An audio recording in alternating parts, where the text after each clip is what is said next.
Okay,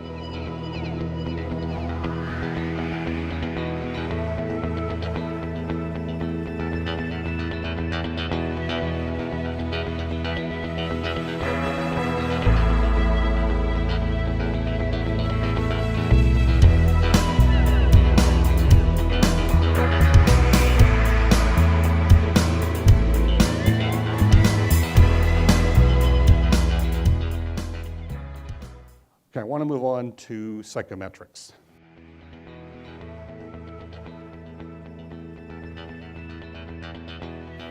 What we want to avoid in psychometrics is a tool that says, hey, this is what we got, and when we actually get to work, we got something else.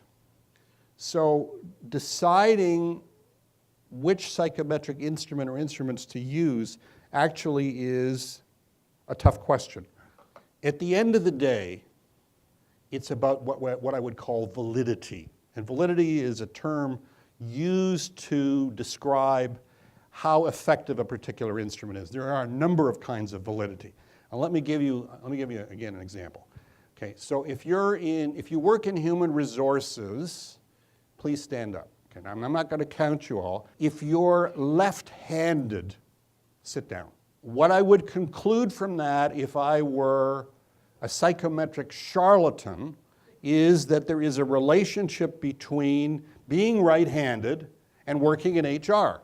You just saw statistical proof. Now, when that is screwed up and mixed into psychometric instruments, guess what? You get bad results.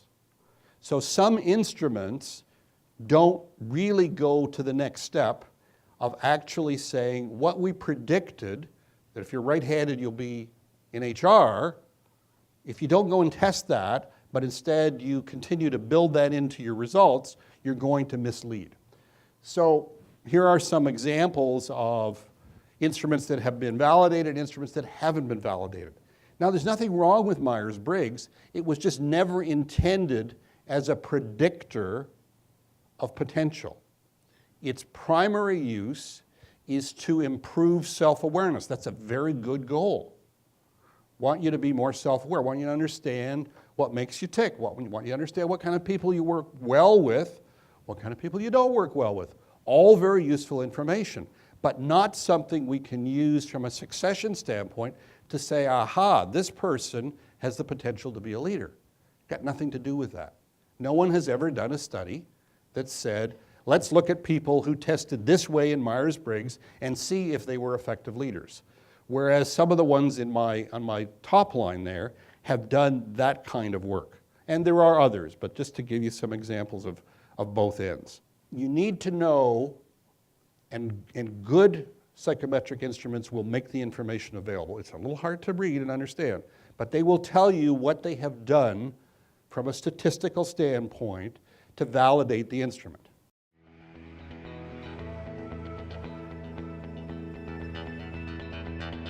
When you get the results, does it tell you enough to be able to do a gap analysis and create a succession plan? Who interprets them? Do they pop out of a computer with a pretty graph?